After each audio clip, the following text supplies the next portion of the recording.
It is a very safe bet that if you don't eat pork, you will not be watching this video, which is fine. A lot of people don't eat pork. But I've got to tell you, this video was a lot of fun to make, and the reason is because it was done a little different. This is ham hocks cooked in coconut milk, and it served two purposes. First of all, the ham hocks turned out really delicious. Ham hocks, as you know, is something that you can buy in the grocery store, and it comes from a pig. Oh yeah, it comes from a pig. And ham hocks is something that is cooked with beans usually, and a lot of people love them. Let's get started. First of all, ham hocks with onions. I have to have onions. My friend RW would also tell you that I have to have Scotch bonnet pepper. I love the flavor.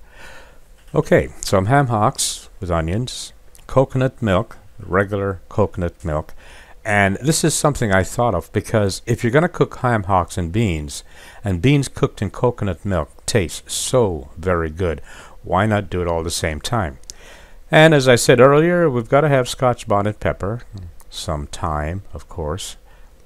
Garlic salt is shown here, but in fact, I did use real garlic, which I thought was the thing to do. And 2 cans of beans.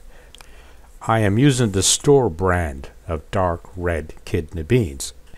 And when it comes to beans, really, you can't have enough. Beans is an excellent source for protein. So, let's get started. Ham hocks in the pot. And in the pot, along with the ham hocks, I added the onions, of course. You got to have onions. And now is a good time to add whatever you like.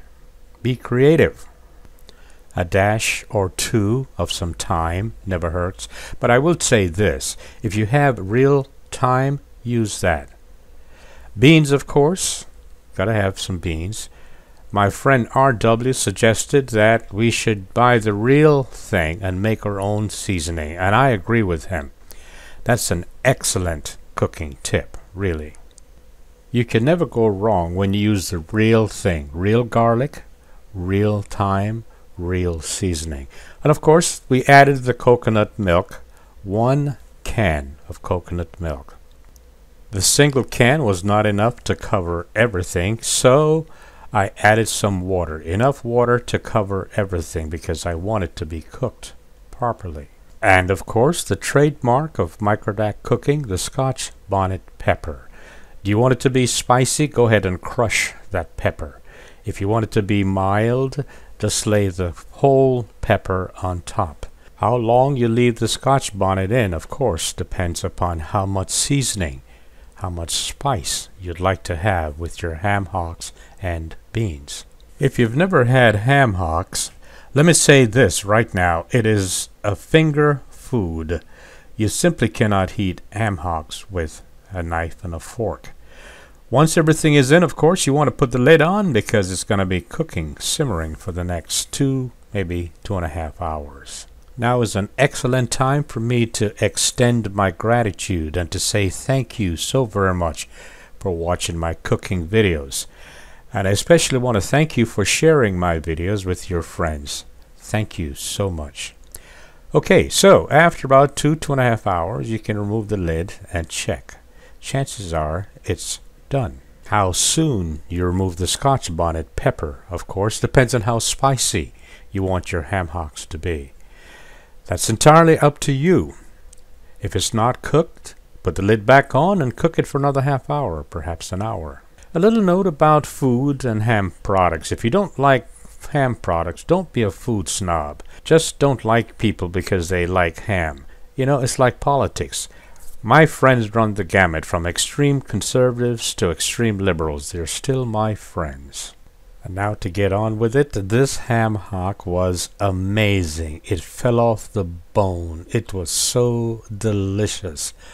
But there's more. Absolutely do not go away because I used the beans to do something else. I used the beans, the cooked beans that was cooked with the ham hocks, to make beans and rice. Now, that's 1 cup of rice right there with a container of the beans and the juice from the ham hocks. rather than giving you measurements, because I have friends all over the world. I'm showing you what 1 cup is and what the amount of juice was in relationship to that cup, as opposed to giving you measurements, okay? In the meantime, I put some bacon in the oven. You know, as I said earlier, I love to put my bacon in the oven rather than frying my bacon. So, in addition to having 1 cup of rice and the beans along with the juice from the ham hocks, I also added 1 cup of water. So, 1 cup of rice, a cup of water, the beans along with the juice, mostly beans, it all went into a pot like this. And I added it all together, and once it was all together, I brought it to a boil and then put it on to a simmer. Just to clarify, I did not add the rice until everything started to boil. As you know, I'm always asking for your comments and your suggestions, so I have a question for you. What do you think of a cooking show consisting of my videos, a show that is called The Invisible Chef?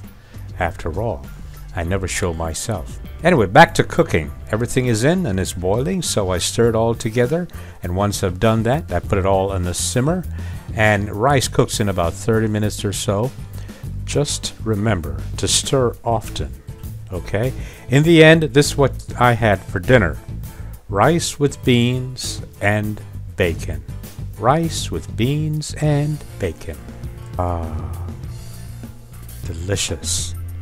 And take note, no wasted food. Don't forget to keep sending me your comments and your suggestions. And once again, thank you so very much.